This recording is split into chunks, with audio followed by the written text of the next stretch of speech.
Get ready. 5 seconds.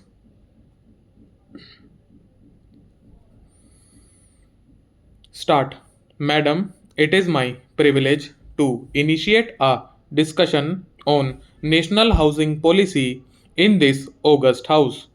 Food, clothing, and shelter are recognized as basic necessities of life.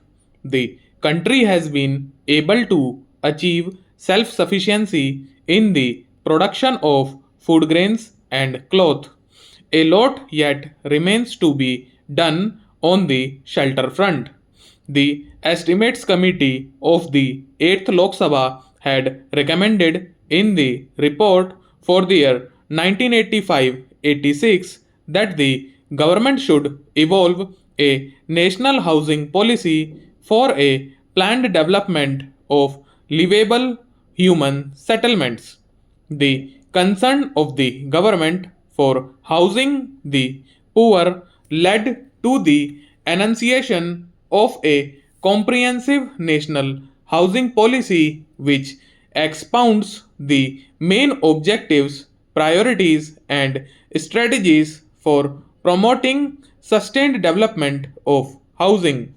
The national housing policy was formulated after taking into consideration the views and suggestions of the state governments, union territories, as well as certain institutions and expert bodies which have an abiding interest in the subject.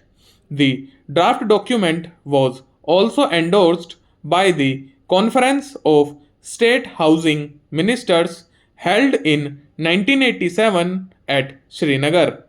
Before I enunciate the main features of the policy document, I would like to give the honorable members a brief idea of the achievements during the last 2 decades. Under various social housing schemes promoted by the central government, about 6 lakh houses have been constructed by different state housing agencies till the end of March 1985. In addition to this, 1 lakh houses have been constructed for other income groups, 40,000 units for plantation workers, and over 6 lakh units by different cooperative housing societies.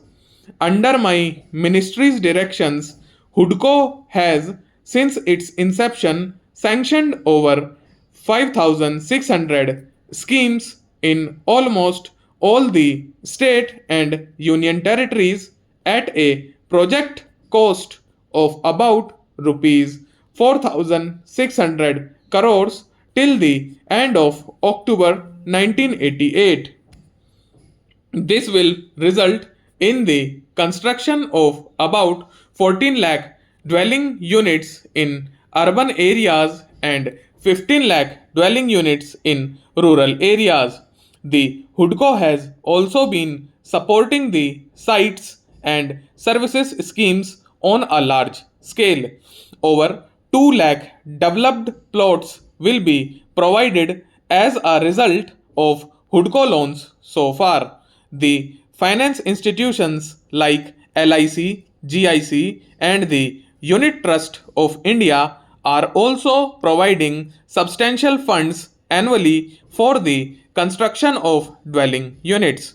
The policy document outlines the main goals to be achieved in housing by the turn of the century and states the basic objectives, priorities, and the main target groups which it intends to focus on.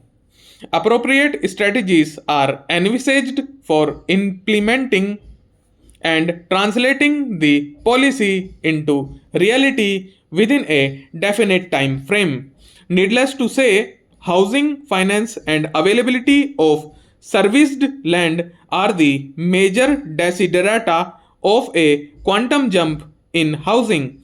It is hoped that HUDCO and the recently established National Housing Bank, which will help in greater flow of funds for creation of new housing stock.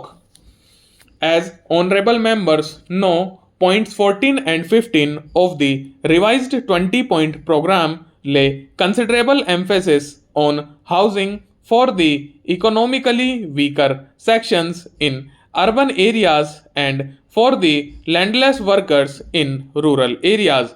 During the past 8 years, more than 82 lakh plots have been allotted to the landless workers in rural areas and 34 lakh such families have been given construction assistance.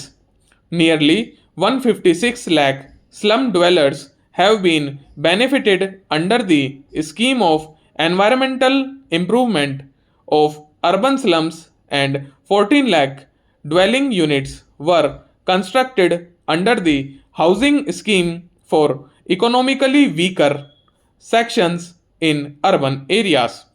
Under the Indira Awas Yojana, 4 lakh dwelling units have been constructed for the scheduled castes, scheduled tribes, and freed bonded laborers in rural areas.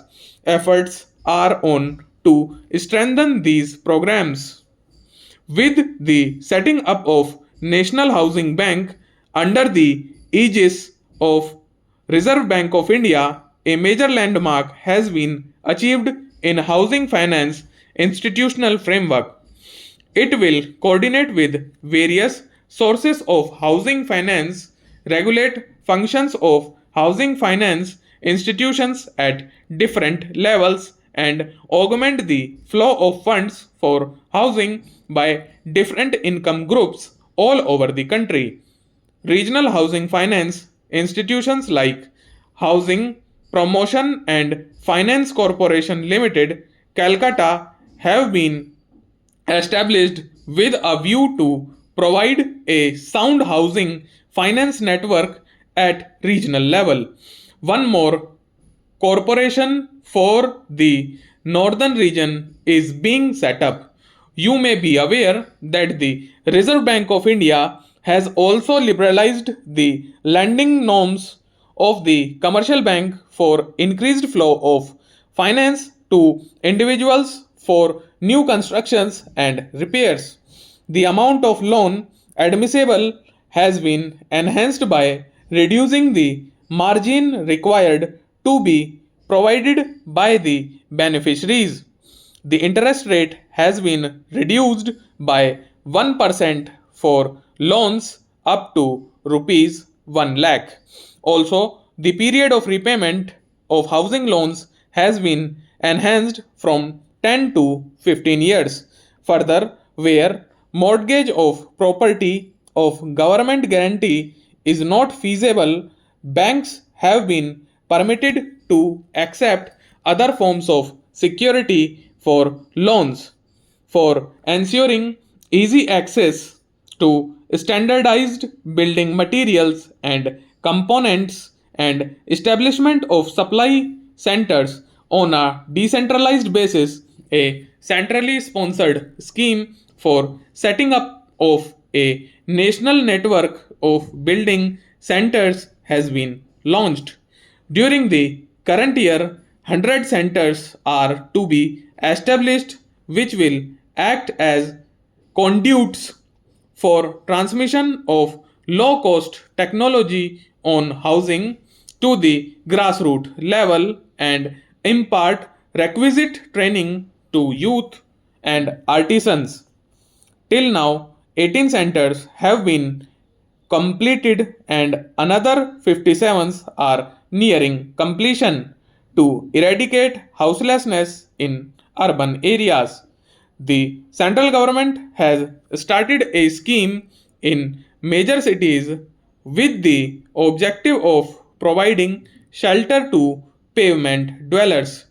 Under this scheme, a small beginning has been made by the sanction of rupees 34 lakhs to cover 850 pavement dweller households in Calcutta. A proposal to cover 6,500 pavement dweller households in Madras at a cost of rupees 4 crore is under scrutiny.